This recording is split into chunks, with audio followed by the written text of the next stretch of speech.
अस्सलाम वालेकुम, क्या हाल है। टॉपिक है जी 9 मई की माफ़ी नहीं।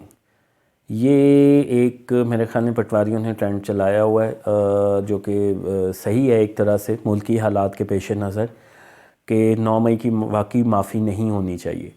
लेकिन यहाँ पे क्वेश्चन ये उठता है कि अभी आपने पिछले दिनों देखा खदीजा शाह को ज़मानत मिली।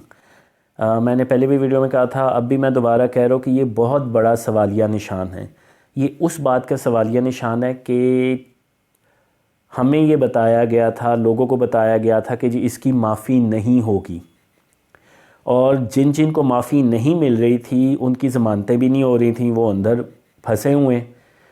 तो खदीजा शाह को क्यों छुड़ाया गया, ख़ास तौर पे जब सलमान अहमद जो सिंगर है पीटीआई का, एक नहायती अजीबो गरीब किस्म का यूथिया है, अमेरिका में बैठा हुआ है, उसने एक ट्वीट किया कि जी अमेरिकन रिप्रेजेंटेटिव के साथ कि जी इनकी काविशों की वजह से खदीजा शाह जो है ना उनकी बाज़याबी हुई है, उन्हें ज़मानत मिली है। दूसरी तरफ एवरीबॉडी नोज़ कि खदीजा शाह के जो नाना है वो chief of the army staff रह चुके हुए हैं। मेरे ख्याल है आसिफ नवाज़ जंजू है शायद, मैं कंफर्म कर दूंगा, अगर वही हुए तो मैं उनकी तस्वीर लगा दूंगा। तो यहाँ से पता चलता है कि कुछ रिलैक्सेशन मिल रही है जो कि नहीं मिलनी चाहिए। जब बाकियों को ज़मानत होने पर डका जाता है तो खदीजा शाह को क्यों नहीं की पकड़ा जा रहा। तो ये अगर इस तरह की कॉम्प्रोमाइज़ हुआ ना, तो इसका फिर मतलब कुछ और ही होगा। इसका मतलब यही होगा कि हम जो करेंगे वो सही होगा, जो दूसरा करेगा वो गलत होगा। तो ये इम्प्रेशन, मैं चाहूँगा कि ये इम्प्रेशन बिल्कुल ख़त्म होना चाहिए और केसेस आगे बढ़ने चाहिए।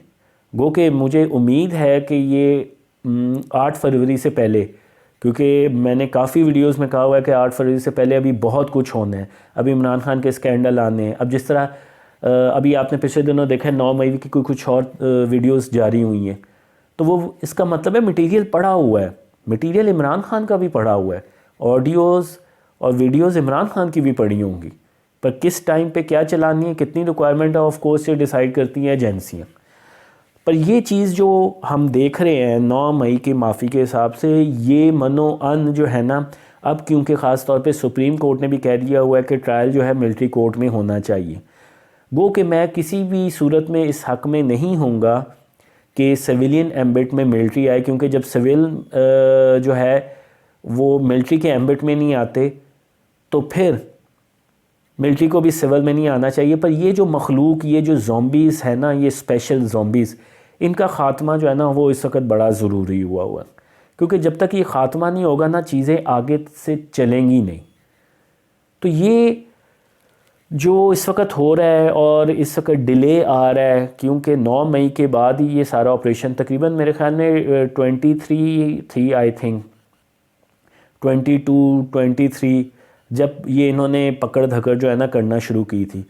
तो आप हिसाब लगा लें कि मई, जून, जुलाई, अगस्त, सितंबर, अक्टूबर, नवंबर, दिसंबर, टू मच, ये आपके हो गए 8 माह। 8 माह तक अभी तक क्यों नहीं कुछ फ़ैसले हुए, क्यों बार बार सिर्फ अभी तक वही चल रहा है, ज़मानत मिलती है, ज़मानत पकड़ी वो ख़त्म हो जाती है। बात यह है कि उसको सामने लाना चाहिए। अब पता नहीं, देखें, हम बाहर बैठे हुए हैं, मैं क्या, आप भी, सहाफ़ी भी, वो सब बाहर बैठे हुए हैं। इंटेलिजेंस वाले अपनी बेस पे कर रहे होंगे, पता नहीं इमरान खान को तड़पा तड़पा के मारना है या कोई और मकसद है या ऊपर से प्रेशर है। अब यहाँ पे टेस्ट होगा इस्टेब्लिशमेंट का कि आपने ऊपर से प्रेशर लेना है, क्योंकि है तो ये नो डाउट, अब तो काफ़ी हद तक यकीन हो गया कि ये है एक इंटरनेशनल एजेंडे की बेस पे, और इसको अभी तक जो भी सपोर्ट मिल रही है वो इंटरनेशनल एजेंडे की बेस पे मिल रही है। लेकिन अगर एक एंगल ये भी हो सकता है कि तड़पा तड़पा के मारना, तो दूसरा एंगल ये भी हो सकता है कि अगर इसको डिले किया गया तो उतनी देर में कुछ हेल्प और ना आ जाए जिसकी वजह से ये इसको रिलीफ मिल जाए, क्योंकि वो तो इसको बाहर नहीं जाना चाहिए, ना मेरे ख्याल में कोई इरादा है कि इसको उस तरह का रिलीफ दें, क्योंकि बाहर जाके जो भी गया उसको एक स्पेस मिली है, और इस बंदे को स्पेस मिली तो ये तो आपको पता है कि ये किस तरह का बंदा है। इसने पाकिस्तान का उसके जहन में कुछ नहीं है कि पाकिस्तान की मोहब्बत या पाकिस्तान की, क्योंकि उसने ना कभी की है, ना कर रहा है, ना आइंदा उसने कभी करना है। तो ये चीज़ लाजमी तौर पे होनी चाहिए कि इन केसेस का जल्दी हल होना चाहिए और 8 फरवरी से पहले पहले होना चाहिए और शिद्दत के साथ होना चाहिए। अब बहुत हो गया, मुल्क में काफ़ी तबाही और बर्बादी हो गई हुई है। और ये खुदा ना खास्ता ये अगर 8 फरवरी के बाद भी ये रहता है इसी तरह लिंगर ऑन, तो ये चीज़ पाकिस्तान को बहुत हर्ट करेगी, क्योंकि पाकिस्तान के पास यही चांस है कि इलेक्शन हो और इलेक्शन के बाद फिर एक नॉर्मल प्रोसीजर में आए। क्योंकि मेरी असेसमेंट ये है कि ये नॉर्मल स्टेज पे आने के लिए भी 5 साल दरकार होंगे। जो तबाही वो मचा चुका हुआ है, it will take a lot of time कि उसको रिकवरी हो, और ये बाकायदा प्लानिंग के साथ हुआ है।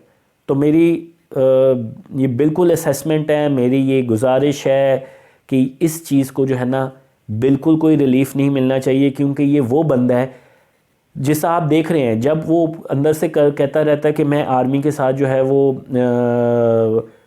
के साथ मुज़ाकरात करने, क्योंकि उसकी लड़ाई असल में नवाज शरीफ या पीपल्स पार्टी के साथ नहीं है, उसकी लड़ाई इस्टेब्लिशमेंट के साथ है। He knows far better than any one and he believe 100% कि ये इस्टेब्लिशमेंट ही है जो हुकूमतें लेके आती है और गिराती है। तो वो उन्हीं के पैर चार्टर है। वो जो वाडा साहब का जो बूट था ना, वो उसी के लिए था। वो असल में वाडा साहब सही लेके आए थे, वाडा साहब ने उसकी पार्टी ने उसी के बूट को पकड़ा हुआ है। तो ये चीज़ें जो है ना बहुत लाजमी है कि इसका जो है ना ख़ात्मा बिल खैर टाइप हो, और बिल खैर हो for the Pakistan, not for the PTI इसका। क्योंकि ये जो है ना, ये देवता जो है ना, जब तक ये देवता का बुत नहीं तोड़ा जाएगा ना, ये पूजा इसी तरह ही होती रहेगी, तवाफ़ इसी तरह ही होते होंगे। 2 चीज़ें करनी है सिर्फ, और ये चीज़ सारी ख़त्म है। एक सोशल मीडिया पे इसके जो ये सारे बॉट्स या वटेवर जो भी बैठे हुए हैं उनका मकूठापन है, और एक खान साहब का। That's all. Take care. अल्लाह हाफिज़।